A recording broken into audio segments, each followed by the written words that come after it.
দিয়েছেন যে যারা ইসলামী আন্দোলন বাংলাদেশের কোনো নেতাকর্মী এই নির্বাচনে অংশগ্রহণ করবে, সে প্রচার করে হোক, পদসভায় অংশগ্রহণ করবে, ভোট কেন্দ্রে যাবে, এমনকি কোনো না কোনোভাবে নির্বাচনের সাথে জড়িত হলে সে এই দল থেকে বহিষ্কার হবে। এই ঘোষণা আমাদের কেন্দ্রীয় নেতৃবৃন্দের পক্ষ থেকে আগেই আসছে। তারই আলোকে আমরা গত কয়েকদিন আগে যখন আমাদের বিভিন্নভাবে স্থানীয়ভাবে আলোচনা হচ্ছিল, তখন আজকের আমাদের এই সহসভাপতি জনাব মোহাম্মদ মুখলেসুর রহমান ভাই বললেন যে সাংবাদিক সম্মেলনের কথা। আমাদের কেন্দ্রীয় নেতৃবৃন্দ, জেলা নেতৃবৃন্দ তারা বলছেন যে আমরা এটা তো জানিয়ে দিয়েছি, জাতীয় কর্মসূচি, অসুবিধা নাই। অতএব আমরা স্থানীয়ভাবে আমাদের যত নেতৃবৃন্দ আছে সবাইকে এই অফিসে ডেকেই আমরা জানিয়ে দিয়েছি যে আমরা এই নির্বাচনে অংশগ্রহণ করি নাই। কোনো প্রার্থীকে, সে স্বতন্ত্র হোক বা যে প্রার্থী হোক, এখানে সবাই স্বতন্ত্র প্রার্থী, কোনো প্রার্থীকে আমরা সাপোর্ট করব না, আমরা এই নির্বাচনের সাথে অংশগ্রহণ করি নাই। জনাব মোহাম্মদ মুখলেসুর রহমান ভাই আবার সভাপতির ব্যাপারে যে আপত্তি তুলছেন যে তিনি কোনো না কোনোভাবে এড়িয়ে গিয়েছেন, বিষয়টি ওরকমের নয়, কেন্দ্রীয় নেতৃবৃন্দের সিদ্ধান্তের আলোকে তিনি করেছেন। তো যার কারণে তিনি যে আমাদের আপত্তি তুলছেন যে আমাদের ইসলামী আন্দোলন বাংলাদেশ পাথরঘাটা উপজেলা শাখার নেতৃত্বে বা সিদ্ধান্তের আলোকে তিনি গতকালের কামারহাটে বক্তব্য দিয়েছেন, এটা সম্পূর্ণ অসত্য। আমি আবারও বলছি, সম্পূর্ণ অসত্য।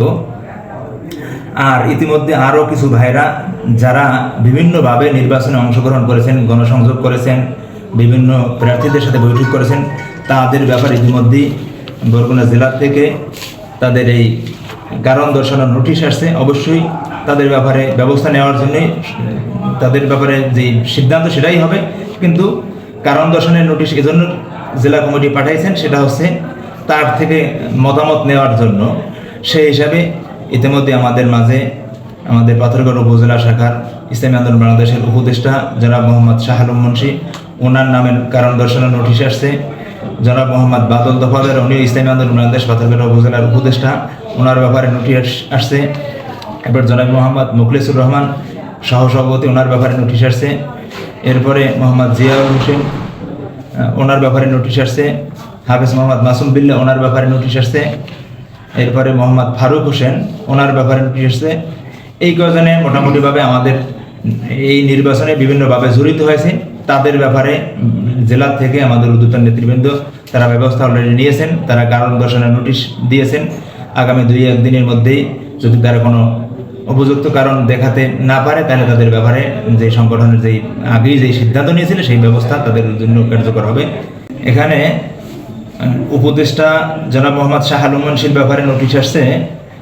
এটা সরাসরি জেলা থেকে ওনারা তদন্ত করছেন বা সব কিছু খোঁজ খবর রাখছেন। উনি দলীয় শৃঙ্খলা ভঙ্গ করে উপজেলা ভাইস চেয়ারম্যান পদপ্রার্থী এর পক্ষে উনি বৈঠক করেছেন। আমাদের সমর্থন তাকে দিয়েছেন মর্মে। আসলে এটা সম্পূর্ণ তার ব্যক্তিগত। এ ব্যাপারে জেলা থেকে তার কারণ জানতে চেয়েছেন। আবার আরও একজন উপদেষ্টা এভাবে মোহাম্মদ ফারুক বাদল দফাদার, উনিও একই কাজ করেছেন, বিদায় ওনার ব্যাপারে এই নোটিশ আসছে। আর সহসভাপতি জনাব মোহাম্মদ মুখলেসুর রহমান, উনিও বিভিন্ন গণসংযোগে অংশগ্রহণ করছেন।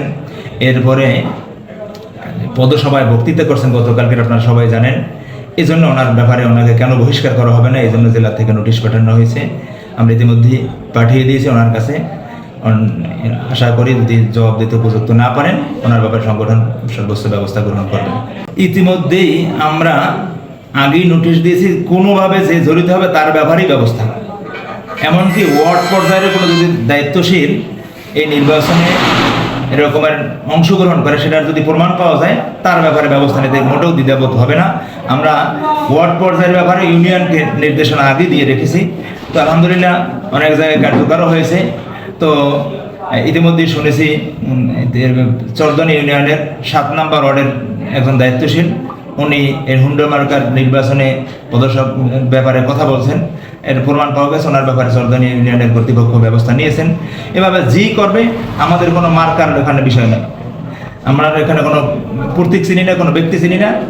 জি আমাদের কোনো দায়িত্বশীল যদি কোনো প্রার্থীর কোনোভাবে জড়িত হয় আর সেটা যদি সাক্ষী প্রমাণ থাকে তার ব্যাপারে আমরা ব্যবস্থা করি। আত্মীয় যদি বলতে হয়, এখানে পাথরঘাটার আজকের যারা প্রার্থী আছে অনেকেই আমার আত্মীয়, যেমন কাপ্রিস মার্কার প্রার্থী উনি আমার চাচা হয় সম্পর্কে, এরপরে দৎকলম মার্কার প্রার্থী উনি আমার চাচা হয়, আমার বাবার ফুয়াতো ভাই। কিন্তু আমরা দলীয় যে সিদ্ধান্ত এর বাইরে আমরা যেতে পারি না, বিদায় আমরা কোনোভাবেই জড়িত হই নাই। আমরা আল্লাহ পাকের কাছে রহমতে আমাদের মোহতারাম আমিরুল মুজাহিদিন হযরত পীর সাহেবুদ্দৌলা চরমনাই এর পক্ষ থেকে যে নির্দেশনা আসছে এটাই আমরা হুবহু পালন করার চেষ্টা করি আলহামদুলিল্লাহ। সাবেক সংসদ সদস্য জনাব মোহাম্মদ গোলাম সরোয়ার হিরো, উনি বরগুনা জেলা সহসভাপতি ছিলেন। উনি যখন আমাদের দলে আসার পরে আবার যখন দল থেকে বের হয়ে গেলেন বিভিন্নভাবে বিভিন্ন স্বার্থের কারণে, ওনাকে দল থেকে অব্যাহতি দেওয়া হয়েছে অনেক আগেই, যার কারণে এই অভিযোগ সম্পূর্ণ অযৌক্তিক বলে আমি মনে করি। বিষয়টা হচ্ছে সংগঠন, এটা তো কোনো ব্যক্তিগত বিষয় নয়, কোনো ব্যক্তির সিদ্ধান্তের আলোকে সংগঠন চলে না। এটা দল ইসলামী আন্দোলন বাংলাদেশ, এটা একটা জাতীয় সংগঠন, এর জেলা নেতৃবৃন্দ আছে, কেন্দ্রীয় নেতৃবৃন্দ আছে, তাদের সিদ্ধান্তের আলোকে আমাদের চলতে হয়। আমাদের অনেক কিছু আমাদের উদ্যোগ নিলেই আমরা করতে পারি না জেলার ঊর্ধ্বতন কর্তৃপক্ষের অনুমতি ছাড়া। তারা যেইভাবে বলছেন আমরা সেইভাবেই করতেছি। এখন এখানে তো কোনো ব্যক্তিগত অমুক প্রার্থীর অমুকের সাথে ব্যক্তি আক্রোশ আছে, এটার বিষয় এখানে গ্রহণযোগ্য নয়। যে প্রার্থীর সাথে যেভাবে যে সংশ্লিষ্ট হবে তার ব্যাপারেই সংগঠন ব্যবস্থা নিয়েছে। তার এই যে কথাগুলো এগুলি সম্পূর্ণ সে নিজে যে একটা যেই কাজ করেছে এটা সম্পূর্ণ সংগঠনের শৃঙ্খলা বহির্ভূত কাজ, শৃঙ্খলা ভঙ্গ করেছেন। এখন এখান থেকে তিনি পরিত্রাণ পাওয়ার জন্য এই সমস্ত অজুহাত তিনি প্রকাশ করছেন।